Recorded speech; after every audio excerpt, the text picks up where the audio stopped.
BJP বিধায়ক নিখিল রঞ্জন দেকে তলব করা হলো কলকাতা পুলিশের পক্ষ থেকে। আপনারা সকলেই জানেন অভিষেক বন্দ্যোপাধ্যায় তৃণমূল কংগ্রেসের সাধারণ সম্পাদক এবং সাংসদ অভিষেক বন্দ্যোপাধ্যায়ের নাম করে তোলাবাজি চালাচ্ছিলেন এবং সেই অভিযোগেই তিনজনকে গ্রেপ্তার করা হয়েছিল।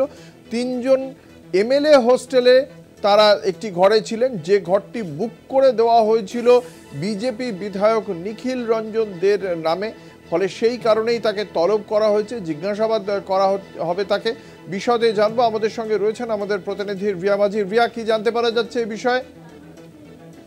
দেখো, নিখিল রঞ্জন দে বিজেপি লিডার, তাকে ইতিমধ্যেই কিন্তু তলব করা হয়েছে এবং সরণি থানায় তাকে হাজিরা দেওয়ার নির্দেশ দেওয়া হয়েছে। কারণ হচ্ছে যে 417 নম্বর যে এমএলএ হোস্টেলের রুম, সেই রুমেই কিন্তু এই তিনজন অর্থাৎ জুনাইদুল সহ যে তিনজন, তাদেরকে সেখান থেকে গ্রেপ্তার করা হয়েছে এবং সেখান থেকে গ্রেপ্তার করা হয়েছে সেই যে রুম নাম্বার, সেই রুমে কিন্তু যেটা বুক ছিল সেটা কিন্তু এই বিজেপি এমএলএ তার নামে বুক ছিল এবং সেই কারণের জন্যই মূলত তাকে তলব করা হয়েছে। শেক্সপিয়ার সরণি থানায় তাকে হাজিরা দেওয়ার নির্দেশ দেওয়া হয়েছে। তাকে এই বিষয় নিয়ে জিজ্ঞাসা করতে চায় যে তিনি কি আদেও চেনেন যে যারা বুক করেছিল, এবং যদি তিনি চিনে থাকেন তাহলে তার নামে কেন বুক করে দিয়েছিল, কি কারণে তাদেরকে থাকতে দিয়েছিল এবং তার নামেই বা কেন বুক হলো, এই পুরো বিষয়টা কিন্তু মূলত জানতে চায়। কারণ এমএলএ হোস্টেল, এমএলএ ছাড়া কিন্তু অন্য কারোর নামেই কতদিনের মধ্যে তাকে হাজিরা দিতে হবে রিয়া?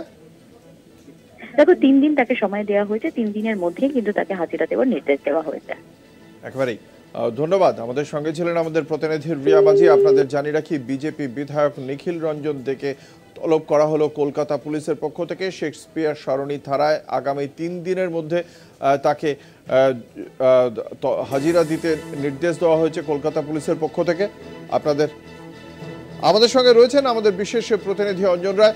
অঞ্জনদা, কি জানতে পারা যাচ্ছে? ভারতীয় জনতা পার্টির এক বিধায়ককে তলব করছে কলকাতা পুলিশ, এ বিষয়ে বিজেপির কি প্রতিক্রিয়া?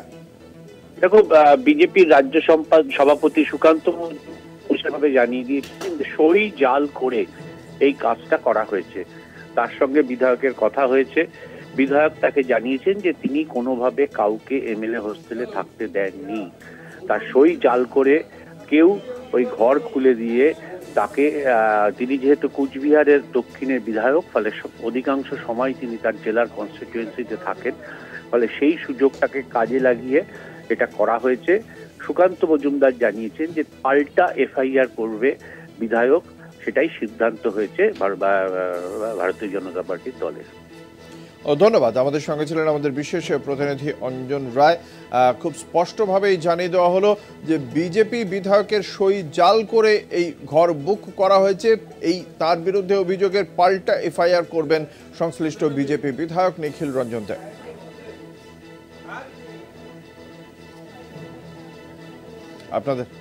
আপনাদের জানিয়ে রাখি, তৃণমূল কংগ্রেসের সর্বভারতীয় সাধারণ সম্পাদক তথা ডায়মন্ড হারবারের সাংসদ অভিষেক বন্দ্যোপাধ্যায়ের নাম করে তোলাবাজি চলছিল।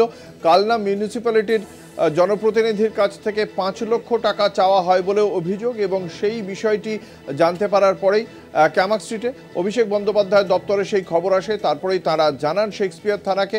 শেক্সপিয়ার থানার ঘটনার তদন্ত শুরু করে 3 জনকে গ্রেপ্তার করে। জুনাইদুল হক চৌধুরী সহ আরও 2 ব্যক্তিকে গ্রেপ্তার করে এই ঘটনার সঙ্গে জড়িত হিসেবে। এদেরকে গ্রেপ্তার করা হয় এমএলএ হোস্টেল থেকে।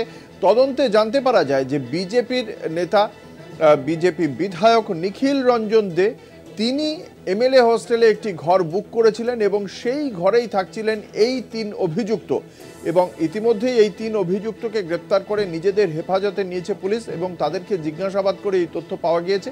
সেক্ষেত্রে এমএলএ হোস্টেলের যে রেজিস্টার, যেভাবে বুকিং হয়েছিল, সেই বুকিংয়ের বিষয়টি জানতে এমএলএ হোস্টেলের যে রেজিস্টার, সেটিও হেফাজতে নেবে পুলিশ। এবং তার পাশাপাশি যে বিজেপি বিধায়ক, তার কেউ তলব করা হয়েছে শেক্সপিয়ার থানার পুলিশের পক্ষ থেকে।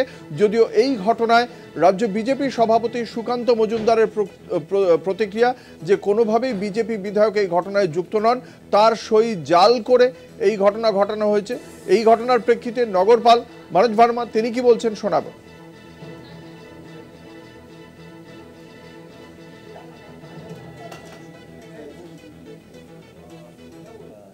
ইনসিডেন্টটা আমাদের নলেজে আছে, অ্যান্ড যখন প্রথম আমরা কমপ্লেন্ট পেলাম তখন থেকেই আমরা ট্র্যাক করছিলাম কারা ইনভলভ আছে। যে লোকটা ধরা পড়েছে ও আগেও অ্যারেস্ট হয়েছে এরকম কেসে, অ্যান্ড কীভাবে ওখানে এন্ট্রি হলো, কোনো সিকিউরিটি ল্যাপস হয়েছে কি না, এইগুলো তদন্তের বিষয় আছে, ইনভেস্টিগেশন হচ্ছে। বাট টাইমলি পুলিশ ইন্টারভেনশনের জন্য ওই মানে একটা ফ্রড টাইপ যেটা হচ্ছিল ওটা প্রিভেন্ট করা গেছে। অর্থাৎ পুলিশের পক্ষ থেকে পুলিশ কমিশনার খুব স্পষ্টভাবেই জানিয়ে দিলেন, কলকাতা পুলিশ কমিশনার, যে গোটা বিষয়টি এই মুহূর্তে তদন্তাধীন এবং তদন্ত করে দেখা হচ্ছে এই 3 জন অভিযুক্ত কিভাবে এমএলএ হোস্টেলে ঢোকার অনুমতি পেলেন, প্রবেশের অনুমতি কিভাবে হলো, তারা কিভাবে এই নিখিল রঞ্জন দে এই ঘটনার সঙ্গে কতটা জড়িত রয়েছে, সমস্ত বিষয়টি খতিয়ে দেখা হচ্ছে তদন্তকারী অফিসারদের পক্ষ থেকে। এবং সেই কারণেই বিজেপি বিধায়ককে তলব করা হয়েছে শেক্সপিয়ার সরণি থানায়। আগামী 3 দিনের মধ্যে তাকে শেক্সপিয়ার সরণি থানায় হাজিরা দিতে হবে। এ বিষয়ে বিজেপি বিধায়ককে কলকাতা পুলিশের তলব করা নিয়ে কি বলছেন রাজ্য বিজেপি সভাপতি সুকান্ত মজুমদার, শোনাবো। ওই এফআইআরই হয়ে থাকবে, ওখানে আর কিছু হবে না। রাজাবাজারে গিয়ে পশ্চিমবঙ্গের পুলিশ কিছু করবে সে ক্ষমতা পশ্চিমবঙ্গ পুলিশের মেরুদণ্ডে নেই। রাজাবাজারে আপনি মোটরসাইকেল চালালে আপনার হেলমেটও লাগবে না যদি মাথায় স্কাল কাট থাকে। তো এটা রাজাবাজার, রাজাদের বাজার, ওখানে পশ্চিমবঙ্গ পুলিশের আইন চলে না।